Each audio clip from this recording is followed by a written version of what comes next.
¿Cómo le va? Muy buenas noches, bienvenidos, bienvenidas. Nuevo programa de Onda Verde y lo abrimos como siempre, tratando de pensar juntos. Hoy a partir de un hecho que nos convoca desde hace muchísimo tiempo. Si sos de aquellos televidentes o aquellas televidentes que nos siguen habitualmente, recordarán que la semana pasada hicimos un informe central y luego una entrevista. En casi todo el segundo bloque nos llevó a hablar sobre este tema que tanto nos preocupa y que además debiera ocuparnos, que es el tema de la crisis climática, el cambio o la crisis climática. Vivimos un momento realmente bisagra y es lógico que un programa como este y otros programas, pero no solo en los programas, hoy ya se habla en la sobremesa familiar, en la oficina, en la cola del comercio, se suele decir el tiempo está loco, a dónde vamos, qué nos está pasando. Bueno, es lógico porque las manifestaciones del clima nos alertan y nos dicen que estamos en peligro, que es un momento clave de la historia de la humanidad. Los científicos hablan de que estaríamos, si no cambiamos, no es que esto sea irreversible, pero si no cambiamos estamos en las puertas de una nueva extinción masiva. Sería la sexta. 5 extinciones hubo desde que el planeta existe, pero nunca se había formado una extinción generada por una misma especie, siempre fue por algún desastre natural. Esta sexta extinción masiva puede llegar a ocurrir por las irresponsabilidades de uno de los habitantes del planeta, que somos justamente nosotros. Y a pesar de todo esto que se está alertando, lo cierto es que quienes tienen que hacer, quienes deciden, hacen muy poco o a veces hacen nada. Habrá una nueva COP27, la 27ª reunión de diferentes representantes de países para ver qué políticas diseñamos para atemperar, porque ya cambiar no se puede, volver a ser lo que fuimos no se va a poder, pero sí atemperar, no llegar a la extinción masiva. Esta va a ser en Egipto, en noviembre, pero hay reuniones previas que se hicieron en Alemania, más concretamente en Bonn, en Alemania, donde se habló, por ejemplo, de políticas de adaptación, los mercados del carbono, el financiamiento para una transición a, por ejemplo, energías limpias o a agroecología, que serían eslabones de una cadena que pueden llegar a atemperar este enorme problema. La pregunta fundamental es si la reunión de Egipto no va a ser, y disculpe nuestro pesimismo, más de lo mismo. Porque esta es la 27ª. Esto quiere decir que pasaron 26 años de reuniones de este tipo donde se habló mucho, se prometió demasiado y se hizo absolutamente nada o se hizo muy pero muy poco. La pregunta es entonces, si será esta una cumbre bisagra y se empezará a hacer algo. Y uno dice, ojalá sea el principio de algo. Las expectativas, como siempre, son muchas, porque desde 1988 se viene alertando sobre este problema, pero claro, llegamos a este momento donde si no pensamos que tenemos que cambiar la cabeza, si no pensamos que hay que plantear otro modelo de producción, otro modelo de consumo, como se dice habitualmente, estamos al horno. Y eso tenemos que modificarlo de alguna manera. Es una nueva oportunidad. Van a haber cerca de 200 países. Concretamente va a haber 197 países en noviembre en Egipto hablando de este tema. Importante que se discuta una agenda. Y una agenda que todas las reuniones que hablan sobre cómo atemperar la crisis climática debe ser consensuada. No es por votación directa, no es por mayoría. Lo que se decida debe ser consensuada. Y entonces el gran desafío es cómo hacemos para convencer a los países centrales cuyo eje, cuya columna vertebral la tienen en este modelo productivo extractivista y en este consumo desmedido, que hay que parar la mano. Que no significa, como decimos siempre, vivir peor, para nada. No es renunciar al confort ni a la modernidad del siglo XXI, es ver cómo cambiamos nuestras maneras de comportarnos, de caminar, de transitar frente a esta crisis que se llega y donde uno dice Estados Unidos, Inglaterra, Alemania, China, ¿van a poder entender esto? Parece difícil, aunque no imposible, Este año es muy posible que figure un tema que es el del fomento a la agroecología. Está dentro de los puntos que en Alemania se planteó antes, el fomento a la agroecología. Vaya si será importante esto, lo importante será que los países y las multinacionales que apuestan a un modelo productivo que ya demostró que hace agua por todos lados, puedan creer en este modelo. Vivimos un momento bisagra, ya lo dijimos. No queremos llegar a este sexto evento de la extinción. No queremos llegar. Y para eso tenemos que plantear nuevos paradigmas, como el uso más racional de la tierra. Hoy la tierra está usada de manera, diría irracional, pero es cínica, es delictiva lo que se hace con la tierra. Por ejemplo, para que tenga una idea, algunos datos que nos anotamos hoy para aquí. La agricultura industrial, el modelo de transgenia y fumigación, es el responsable del 80% de la deforestación que vive el planeta. Y el 70% del agua dulce del planeta se va para este tipo de agricultura. Está claro que no se puede vivir así.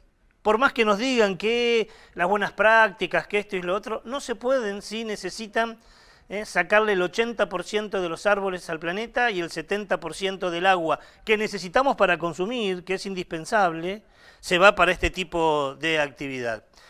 Las grandes quemas que otra vez volvemos a sufrir, la semana que viene vamos a tener un programa especial sobre este tema, pero las grandes quemas que volvemos a sufrir en los humedales, en los espacios verdes, en el delta del Paraná, en las sierras de Córdoba, en la Patagonia, en los esteros de Liberá, aquí en la provincia de Santa Fe, en Entre Ríos, y podría seguir, muchas veces son, en algunas de estas quemas intencionales, para apostar a este modelo productivo de ganadería intensiva o de extensión de la frontera agropecuaria.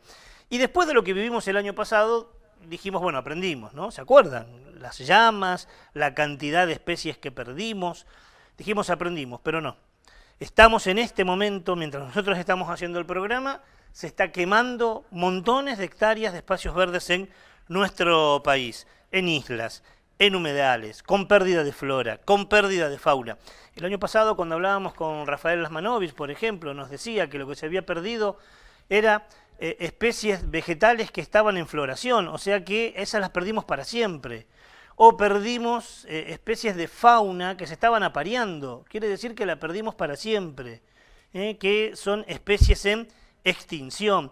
Y otra vez, Villa Constitución, San Nicolás, estuvimos en Varadero hace una semana, 10 días, por un trabajo periodístico que estamos haciendo, no se podía transitar por la ruta del humo que había por la autovía que une la provincia de Santa Fe con la de Buenos Aires. Pasamos hace poco una entrevista que le hacíamos a Damián Berseñasi, que nos hablaba de cómo afecta a la salud en las ciudades el humo. O sea, no es un problema solo de los habitantes de las islas, es un problema también de nosotros que respiramos un aire absolutamente contaminado, generado y ocasionado por un puñado de personas que les interesa nada la vida, ni la vida natural, ni la vida, como decimos siempre, ni los territorios, ni los cuerpos. Por eso digo, habrá que cambiar, pero el primero que debe cambiar es el gobierno. Y aquí sí somos absolutamente irreductibles. Pónganse las pilas, amigos. Desde hace años no hay un condenado, no hay una cédula judicial, no hay nadie preso por lo que nos están haciendo. Ni que hablar de la ley de humedales, que sigue cajoneada y no sale. Está claro que hay que cambiar el modelo productivo, está claro que vivimos un momento bisagra, está claro que la política además debe ponerse al frente de esto porque, y no exageramos, se nos está yendo la vida. Así comenzamos hoy un programa muy cargado. Nuestra locutora te dice cuáles son los temas. Este es el sumario del Onda Verde de hoy. En el programa de hoy recordamos el Día Internacional de las Poblaciones Indígenas y en nuestro informe central hablamos de la agroecología. ¿De qué hablamos cuando decimos agroecología?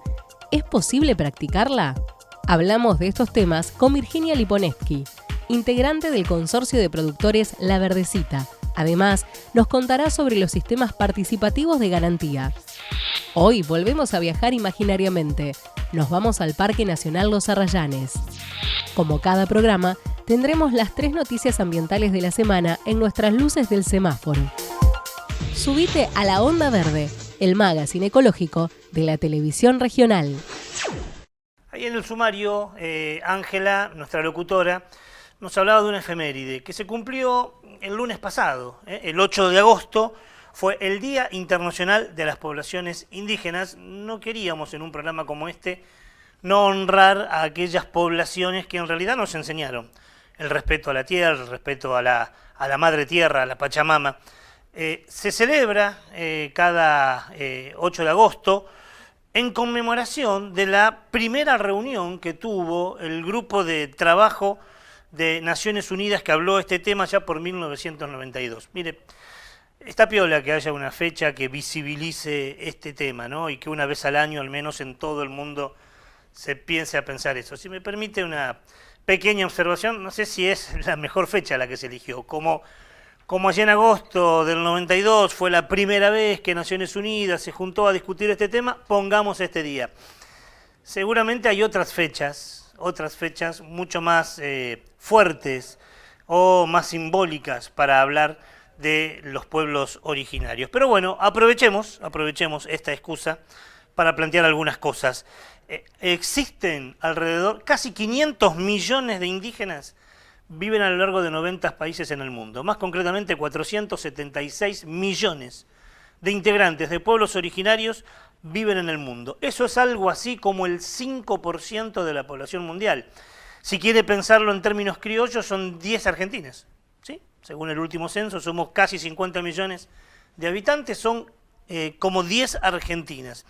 Y sin embargo es uno de los grupos con mayor discriminación. Pero vamos a hacer hincapié, sobre todo, en la mujer de los pueblos originarios. Porque ser integrante de un pueblo originario y ser mujer es sufrir doble discriminación. Y esto no es nada más que una mirada ideológica, sino que hay datos. Por ejemplo, son el grupo de mujeres que más fallecen durante el embarazo por falta de atención médica, son las que tienen mayores problemas en los partos por falta de contención sanitaria en esta situación de la mujer, son quienes sufren mayores riesgos de violencia sexual, por ejemplo, durante conflictos armados, son las que más son explotadas laboralmente y podría seguir. Vamos a recordar esta fecha con un video muy interesante que habla de la experiencia del pueblo Yanomamis, que es una etnia indígena americana que habita en Brasil y también en Venezuela. Son de menor estatura generalmente, viven en zonas de protección de medio ambiente, o sea, en monumentos naturales, parques nacionales, viven allí y hoy están siendo amenazados por invasiones, por contaminación y sin embargo tienen una sabiduría increíble. Compartimos con ustedes este video. O nosso modo de viver, Yanomami, a gente vive em paz, alegre, na floresta, sem doenças.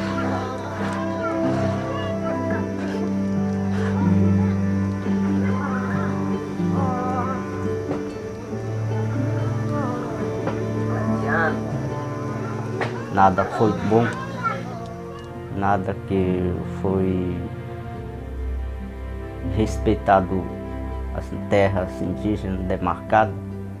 Os buscadores de ouro entrando nas terras indígenas sem consulta, entra e atirando com as armas e estrupando as mulheres Yanomami e matando as crianças.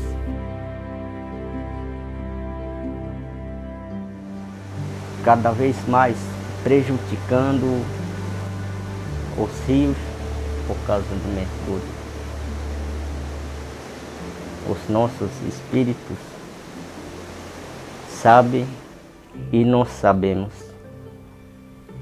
que a planeta Terra está ficando doente por causa das poluições.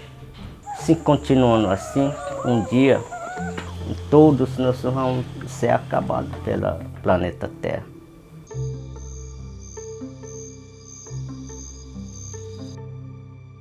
Por isso, os napos têm que entender que respeitar a planeta Terra. Como nós Yanomami respeita, a gente não prejudica, a gente não faz a poluição, a gente não temos fábrica. Ao lado dos espíritos dos Yanomami, não tenham apoio dos napos. Por isso que a gente está aqui lutando e buscando apoio para poder juntar as forças.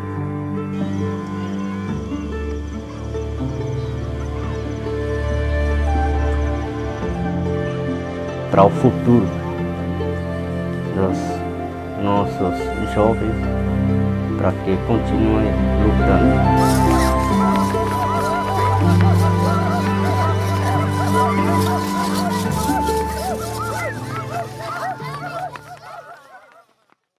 El agradecimiento a esta organización que nos permite pasar el video, que se llama Manos Unidas.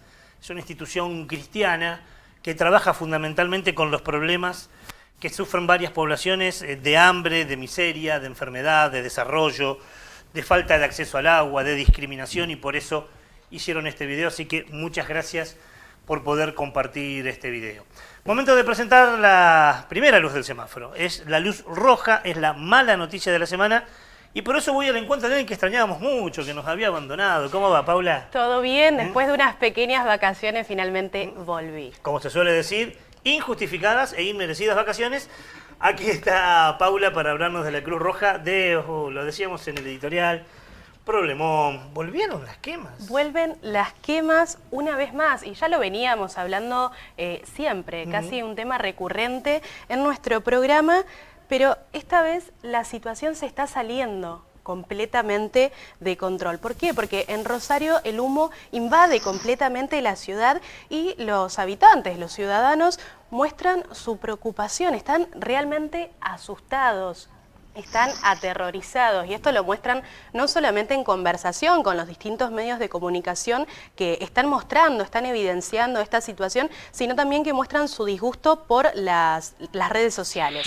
Las islas entrerrianas arden una vez más y contaminan el aire de la ciudad rosarina y de Villa Constitución también. Es por esto que el pasado miércoles los ciudadanos se movilizaron hasta el Monumento a la Bandera pidiendo una vez más que las autoridades se pongan al frente del conflicto finalmente. ¿Y esto por qué es un problema? No solamente por lo que vos decías en el inicio del programa, que se queman los territorios, se destruye el territorio, sino por cómo esto va a afectar a los cuerpos, cómo está ya afectando a estas personas. Ya se denunciaron dolores de cabeza, mareos, náuseas, vómitos y demás síntomas respiratorios y de salud, y también hay testimonios de personas que dicen que se despiertan en la madrugada, que no pueden dormir por la cantidad de humo que tienen dentro de sus departamentos, dentro de su vivienda. Así que sin duda una situación que se hace cada vez peor. Terrible. Según Naciones Unidas, 7 millones de personas mueren por año en el mundo por problemas de que respiran aire contaminado. No solo de quema, sino en general. A él le agregamos esto, le agregamos este hecho, ¿no? Y bien decía Paula, el miércoles pasado, si usted no está viendo en la primera emisión del domingo, hubo una marcha muy importante en el Monumento a la Bandera. Tenemos imágenes de eso, que vamos a presentarlo la semana que viene, pero muchísima gente, no solo de Rosario, sino de pueblos de alrededor, estuvieron presentes pidiendo lo de siempre, ¿no? Que quienes tienen que hacerse cargo, se haga cargo, y que salga una ley de humedales. Vamos a hablarlo la semana que viene. Gracias, Paula. Vamos a un corte, el primero del programa, ya volvemos. No te vayas, ya volvemos con más Onda Verde. Logramos, a pesar de tiempos tan particulares, avanzar en consolidar una institución de puertas abiertas con un consejo más abierto, más transparente y más participativo. Mirá todo lo que hicimos en www.consejosantafe.gov.ar. ADUL, Asociación Docentes de la Universidad Nacional del Litoral. en la lucha por salarios dignos, jubilación móvil y una universidad democrática, pluralista, científica y al servicio del pueblo. ADUL, Pasaje Martínez, 2683.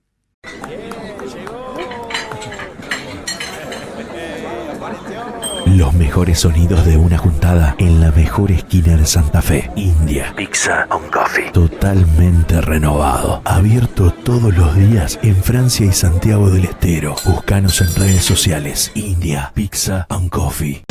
Volvimos con Onda Verde, el único magazine verde de la televisión regional. Segundo bloque del programa, y en el informe central de hoy vamos a hablar de un tema que ya abordamos en otras oportunidades, pero desde una arista distinta. Vamos a hablar de la agroecología.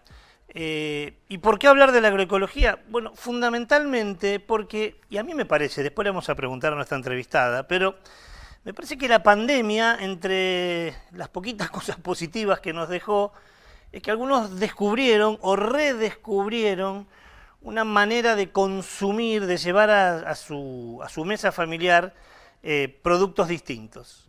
Productos no solo con otro gusto, como decimos siempre, otro sabor, otro olor, sino que además hacen bien a la salud. Y eso se lo debemos a organizaciones que vienen trabajando desde hace años, desde abajo, como dice el tema musical de Citarrosa, vienen creciendo desde el pie y porfiadamente lo vienen haciendo. Ahora, ¿qué es la agroecología? Porque se habla mucho, sabemos que es, mire, podríamos ir a una definición clásica. Le voy a pedir al señor director que ponga una placa, y ahí está. Esta es la definición más clásica de agroecología, ¿no? Es una ciencia, pero también es un movimiento, también es una práctica que aplica procesos ecológicos en los sistemas de producción agrícola, ganadera y forestal. Podríamos quedarnos con esa definición. Una definición clásica que, si uno pone en cualquier buscador de internet, va a encontrar palabras más, palabras menos, esta definición. Pero ¿sabe qué? Es mucho más que eso. Es mucho más que estas palabras.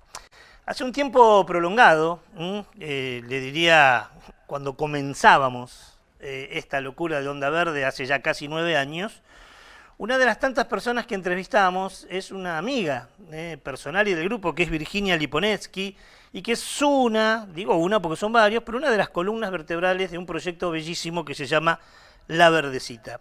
Y en aquella oportunidad le dijimos a Virginia que nos defina qué es agroecología para ver si vamos un poquito más allá de esta definición clásica, y Virginia nos decía lo siguiente.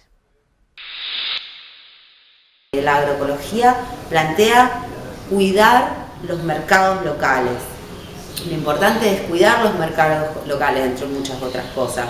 Y creo que, por ejemplo, en Santa Fe, si se piensa la plata que sale de la ciudad para traer un tomate, una sandía de Brasil, una lechuga de Mendoza, aparte de la insustentabilidad que implica el gasto de combustible, toda esa plata que sale, si se piensa, si uno fortalece los mercados regionales, es plata que circularía dentro de la ciudad, mejorando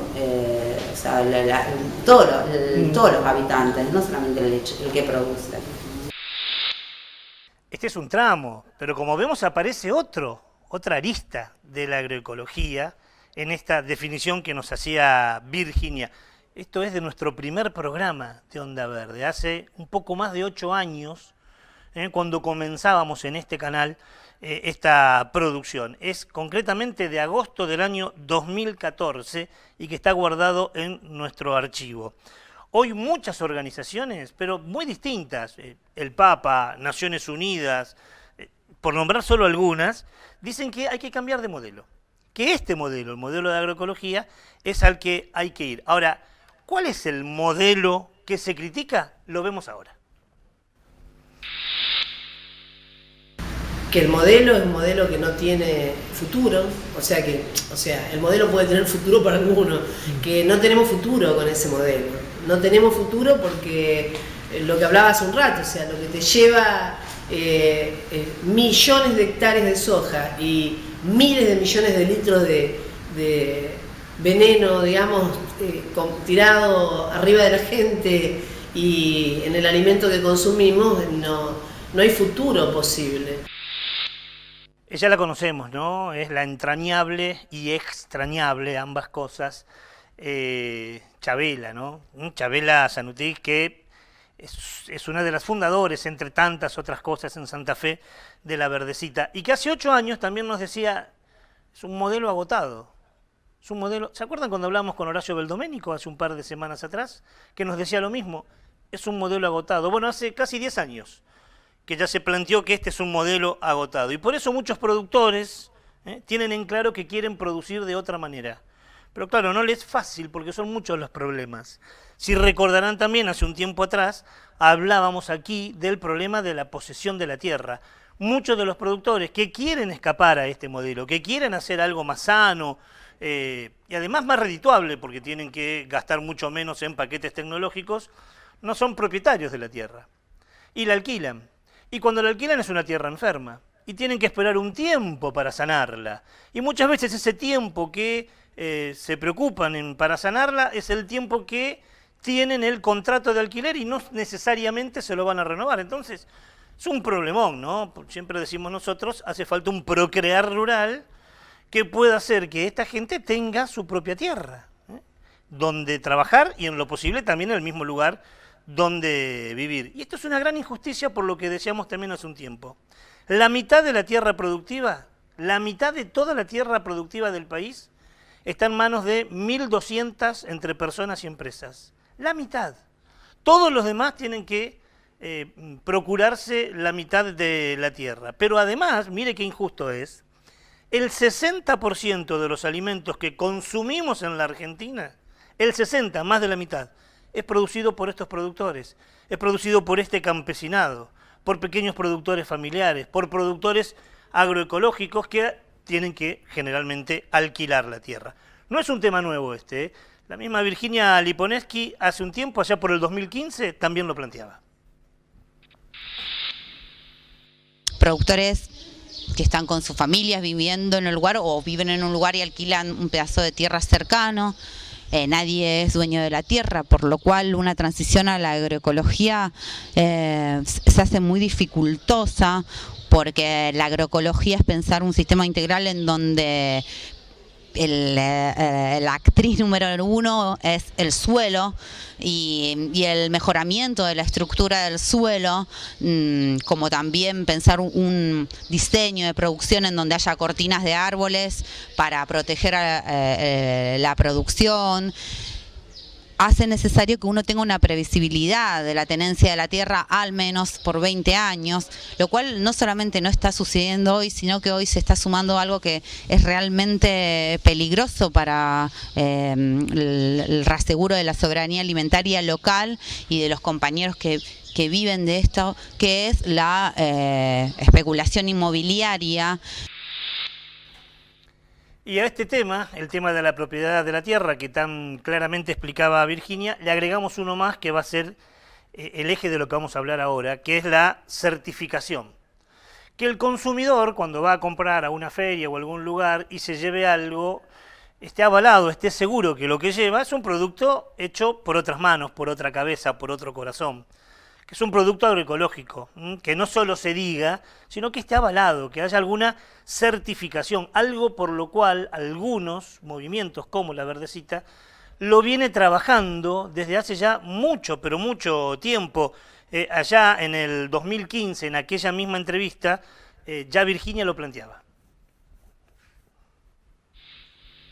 Estamos en un proyecto de producción de agregado de valor y transición de agroecología, pero como le explicaba, nadie es dueño de la tierra y lo que hace, nadie puede hacer este diseño agroecológico si algunos lo hacen, se arriesgan, aparte las hojas es mucho más fácil, pero nosotros hasta que no tengamos, que es lo que estamos tratando de poder llegar con SENASA para que nos hagan todo un testeo de las verduras, el periodo de carencia. Muchos producen orgánico, pero nosotros hasta que no tengamos eso y no podamos tener un cartel institucional que está hecho el testeo, no podemos decirle.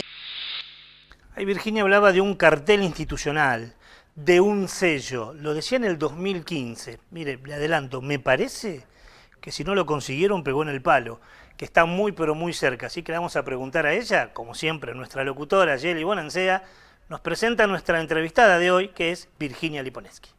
Virginia Liponeski es integrante del colectivo La Verdecita, hija de la entrañable Chabela Zanutic.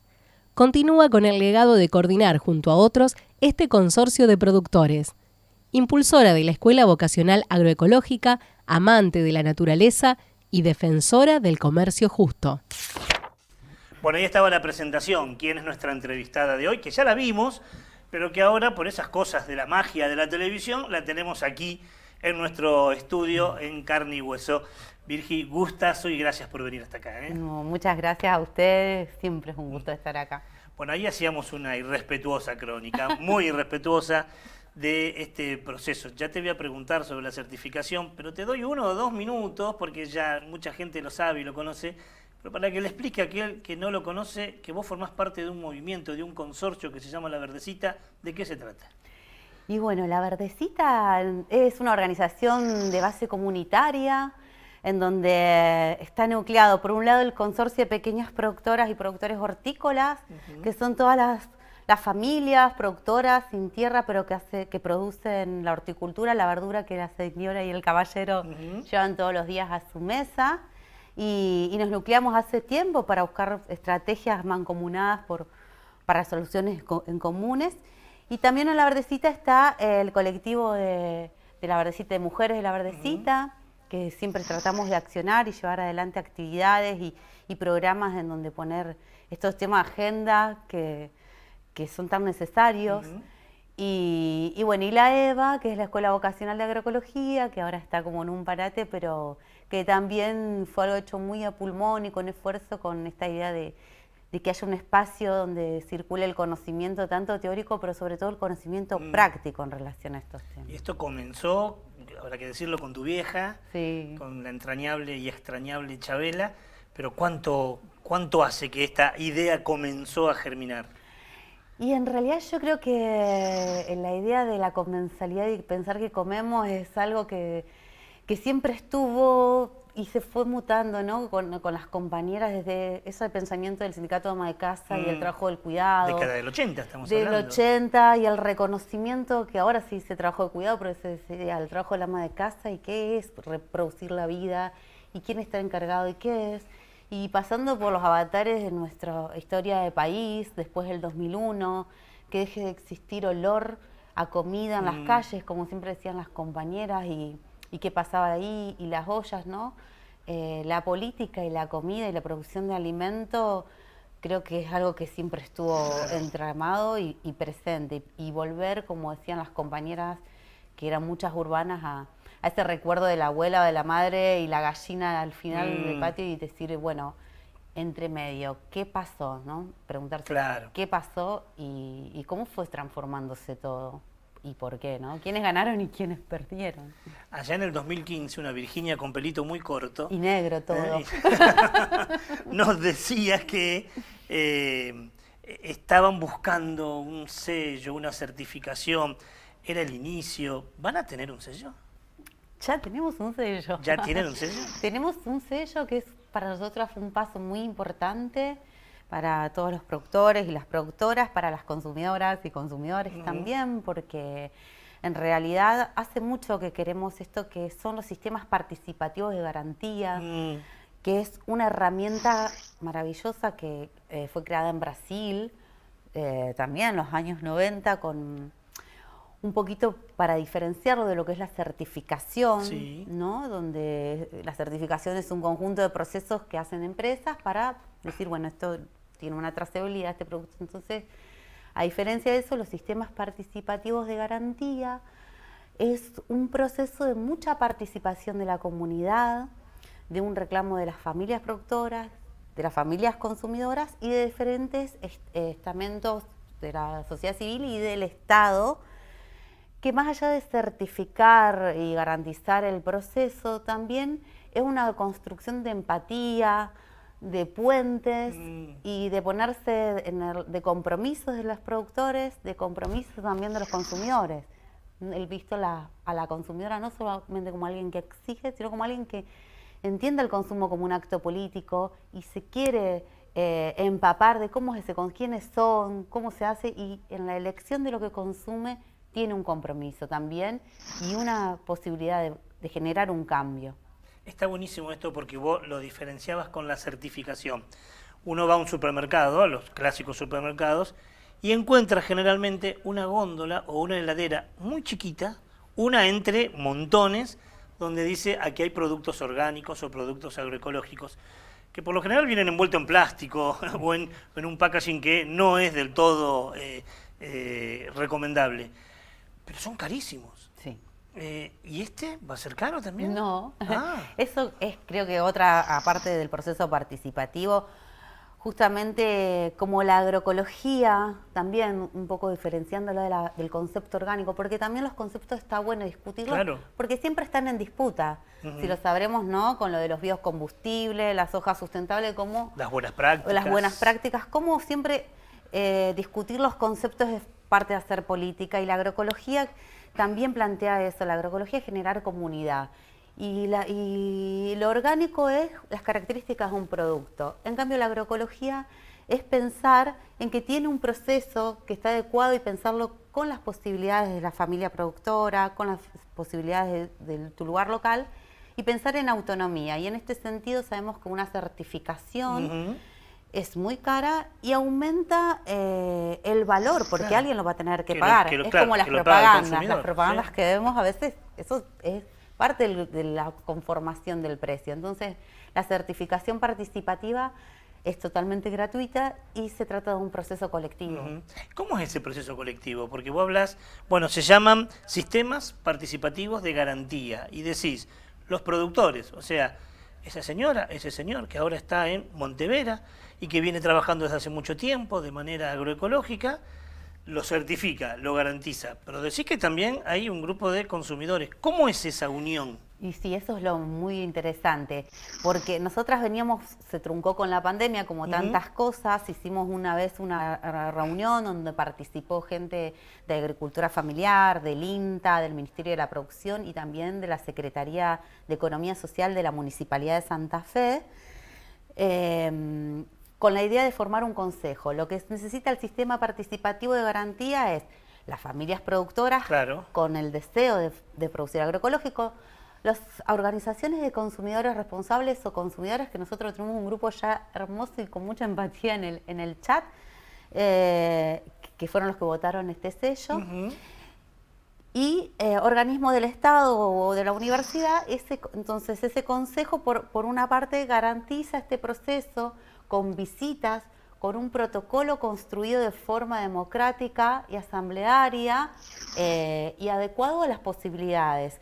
Nosotras hemos ya realizado visitas y también visitas entre productores a las diferentes fincas. Claro. Se realizaron ya varias visitas a los módulos agroecológicos que tenemos en Ángel Gallardo y también a fincas o tierras de algunos compañeros que hace mucho que vienen produciendo de forma agroecológica.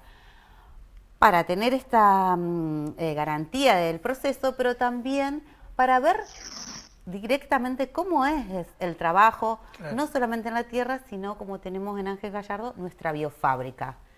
Cómo es la forma en donde se mejora la tierra, en donde se controlan las plagas, la forma en que se fertiliza, que siempre decimos sin agroquímico, en realidad son químicos, sin químicos de procesos sintetizados. No son tóxicos. No son tóxicos o tienen una toxicidad propia que es de las plantas, o sea, a través de plantas que lo que hacen es ahuyentar la mal dicha plaga, ¿no? Sí, el insecto, la vaquita San Antonio. Sí, y con otras técnicas productivas como ser una cortina de aromáticas, Claro. Flores. Y lo que hace ese consorcio, digo, productores, consumidores, la universidad, organismos del Estado, es certificar la famosa trazabilidad, o sea, desde que se pone la semilla hasta que se saca, es así, ¿no? Claro, la trazabilidad, y por eso decimos que la agroecología, a diferencia de la certificación, te permite respetar las posibilidades locales. Por ejemplo, en este momento muchas familias están produciendo sus propias semillas de muchas verduras, pero hay otras semillas que no se pueden o todavía plantinas. Claro. Entonces es certificar eso, pero también es un trabajo de acompañamiento mutuo.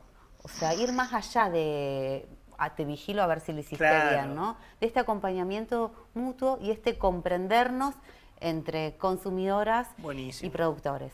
Yo no sé si ustedes son conscientes de que este es un laburo bárbaro, de que está buenísimo, de que es interesante y distinto. Y cada vez hay más. Los productores quieren hacerlo, los consumidores reclaman eso. Falta, como vos bien decías en tu editorial, la voluntad, más voluntad política, más inversión. Tenemos en algunos países que se invierte mucho, se ayuda mucho en la producción agroecológica. Y no es ayuda, está mal dicho, es una inversión, porque la producción agroecológica produce muchos otros servicios, aparte de dar comida sana, muchos otros servicios que tienen que ver con esto de proteger nuestro ambiente. Alguien nos está viendo y dice, mirá qué piola, mirá qué lindo, voy a hacer más, me voy a dedicar más a este tema, voy a llevarle comida sana a mis hijos y a la gente que yo quiero.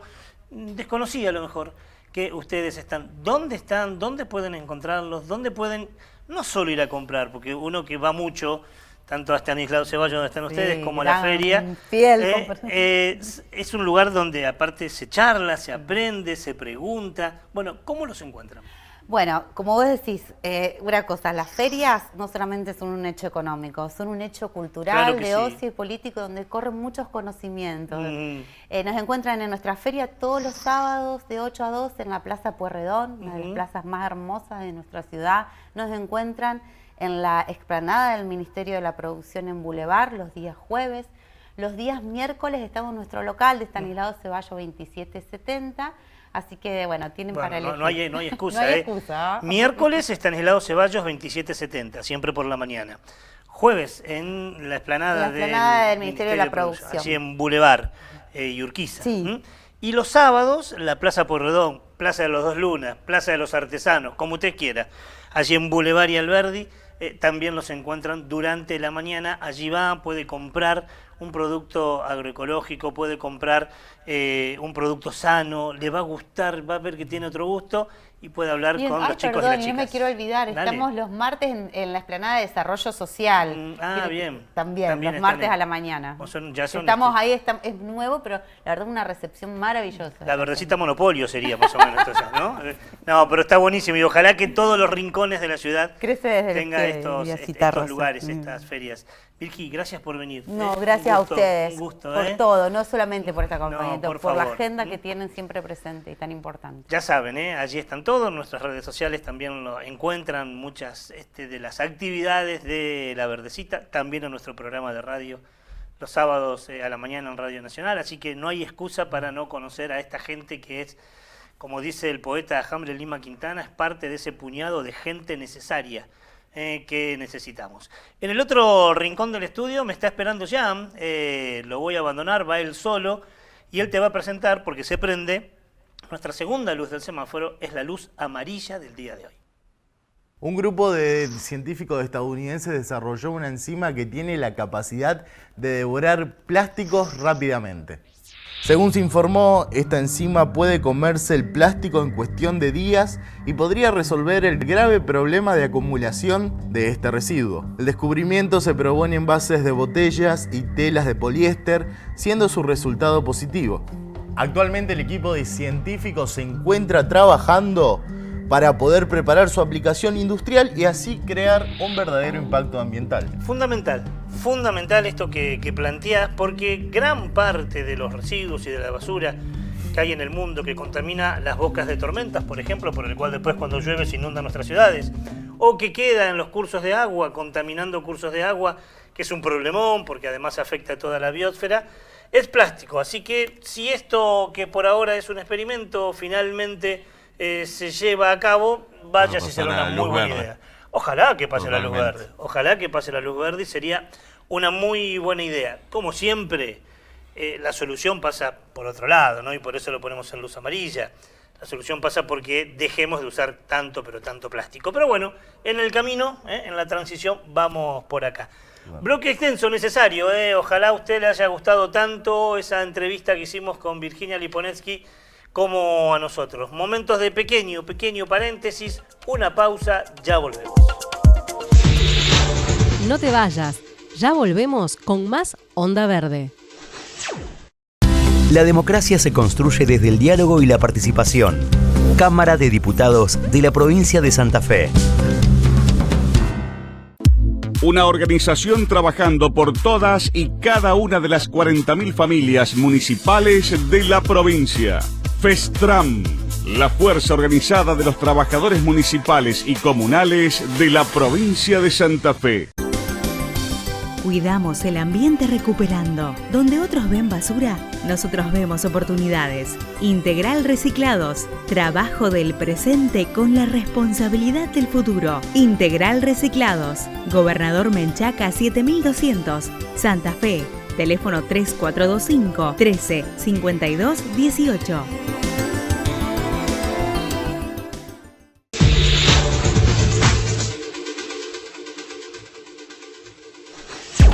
Tercer y último bloque del programa, nos quedamos aquí en este rincón del estudio porque se prende la tercera y última luz del semáforo, la luz verde, la buena noticia que nos lleva a Chubut.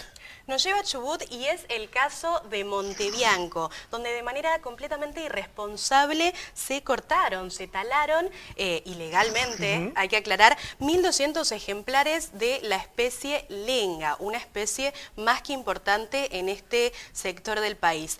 ¿Por qué está en luz verde? Porque la empresa va a tener que pagar una multa de más de 35 millones de pesos y además va a tener que hacerse cargo de un plan de restauración de todas estas áreas que fueron afectadas.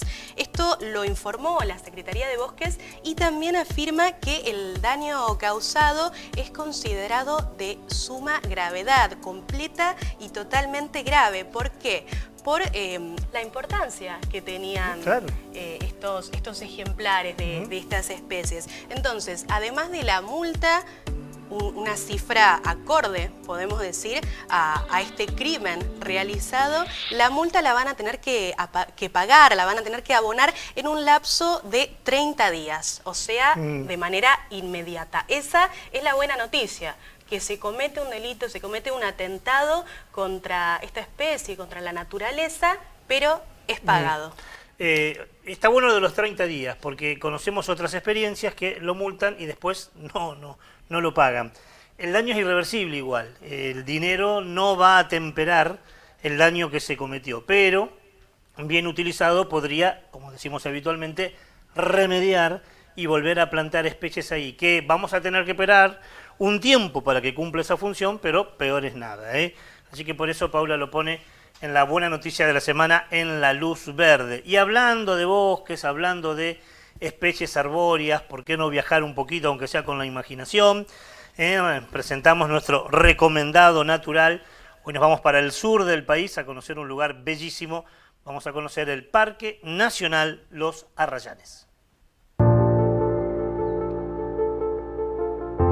El Parque Nacional Los Arrayanes está ubicado en la provincia de Neuquén, en el departamento Los Lagos.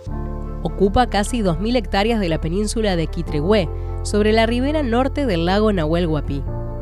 Esta península integró el primer Parque Nacional de América Latina, que fue creado el 8 de abril de 1922 por decreto del presidente Hipólito Yrigoyen.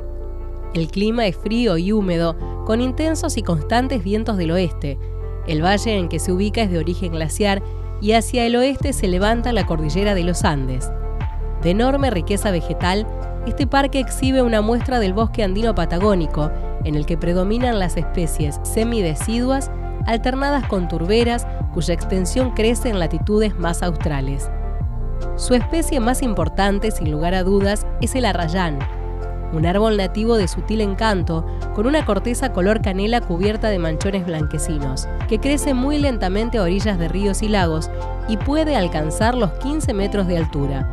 También pueden verse especies perennifolias. Entre las aves abundan las de hábito acuático, como el cormorán imperial y el cauquén cabeza gris, junto a otras que viven en el bosque como el chuaco, variedad de pájaros carpinteros, y el rayadito. Junto al agua también se encuentra al lobito de río patagónico. Las especies del bosque resultan de difícil avistaje debido a su comportamiento huidizo, como el monito de monte, el zorro colorado, el gato huiña y el pudú. Considerado un emblema, Este bosque de arrayanes representa un paisaje único en el mundo y es una de las caras más conocidas de la Patagonia argentina.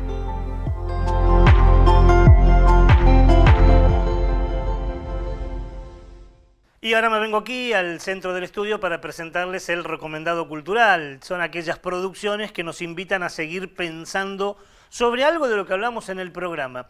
Vamos a tomar este informe y esta entrevista que hicimos sobre agroecología, participación, productos que tengan un sello que planteen su bondad desde la trazabilidad agroecológica. Pensábamos cómo seguir pensando sobre esto y mira, hay una producción audiovisual un poquito viejita, pero es un clásico para todos aquellos que nos interesan el tema. Seguramente comenzamos a desandar esta historia con esta producción y que es un video, no es un video, es una película que se llama La agricultura negada. Es un documental hecho aquí muy cerca, en la provincia de Entre Ríos, que lo hace una productora de unos amigos, una productora realmente con un perfil ambiental muy interesante que se llama Mundo Sin Dueños y que además tuvo el apoyo de otros grandes amigos, que es el Foro Ecologista de Paraná. La agricultura negada, este documental paranaense, muestra el lado negativo de la realidad del campo, la producción industrial, la necesidad de ir hacia un camino que plantee la agroecología, con datos, con testimonios. Recuerde, la agricultura negada, muy fácil de encontrar en cualquiera de las redes sociales. Hablando de redes sociales, sabe que puede seguirnos, estamos en Instagram, estamos en Facebook y además todos nuestros programas están colgados en nuestro canal de YouTube, que es Onda Verde TV. Así que si quiere seguirnos, si quiere ver programas viejos, si quiere usar algo, allí están, colgados para el uso. Y nos vamos como siempre con un tema musical. El tema musical de hoy tiene que ver con la efeméride. La efeméride que hablábamos del Día Internacional de los Pueblos Originarios, y nos vamos con una canción de un pueblo originario nuestro, del sur de Argentina y también de Chile, que son los pueblos mapuches, que además tiene una historia bellísima. El tema se llama El Abuelo y el Pehuen. El Pehuen es un pino patagónico, el pino también llamado pino de brazos, que antes que se formara la cordillera, por ejemplo, en la época de los dinosaurios, este pino ya estaba, o sea que es lo que se conoce como un fósil viviente, pero además, acá hay una leyenda que queremos compartir con ustedes, es un árbol sagrado para la comunidad mapuche. Es más, la leyenda o la historia cuenta que hubo una época de mucho hambre, de mucha necesidad, y que el Pehuen lanza un fruto que los hermanos mapuches no lo ingerían porque decían que eran venenosos, y que eso trajo inclusive muertes por hambre, por inacción de muchísimos integrantes del pueblo mapuche.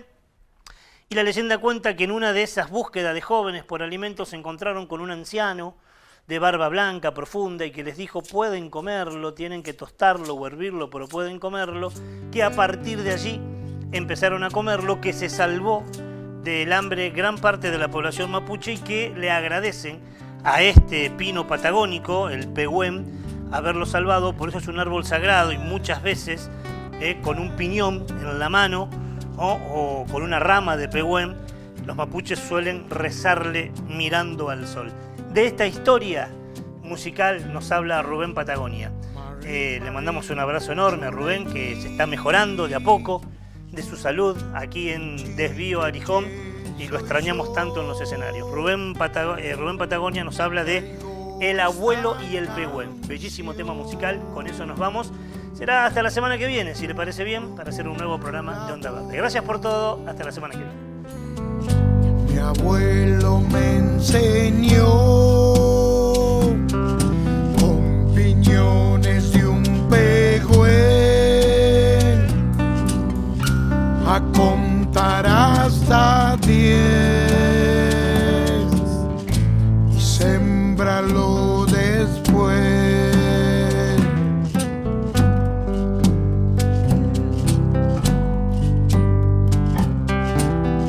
Quiñe epukela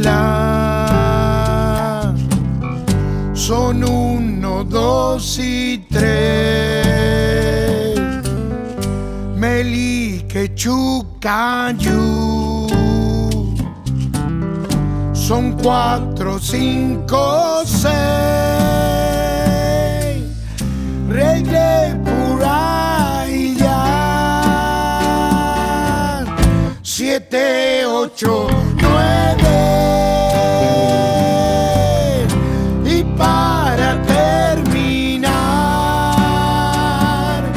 10 pehuenes nacerán. Marí, Marí, Marí, piñones y un pehuen. Marí, Marí, Marí, y volverán a nacer. Marí, Marí, Marí, piñones y un pehuen.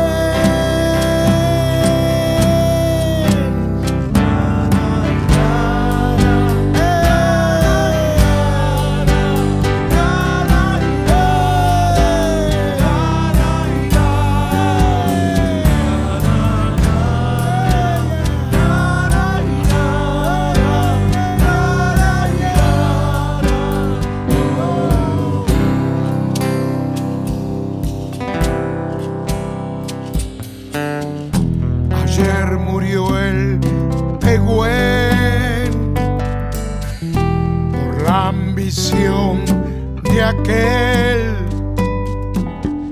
que se niega a entender que es nuestro hermano también.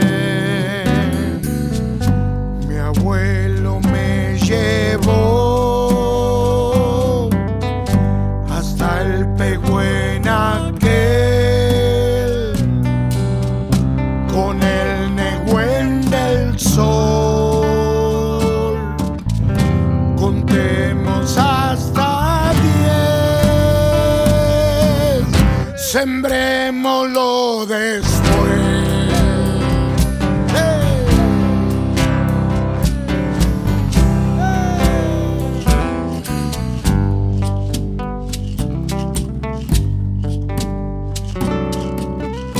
Quiñe epucular. Son 1, 2 y 3. Meli que Chucayu. Son 4, 5, 6. Riegue pura y ya. 7, 8, 9.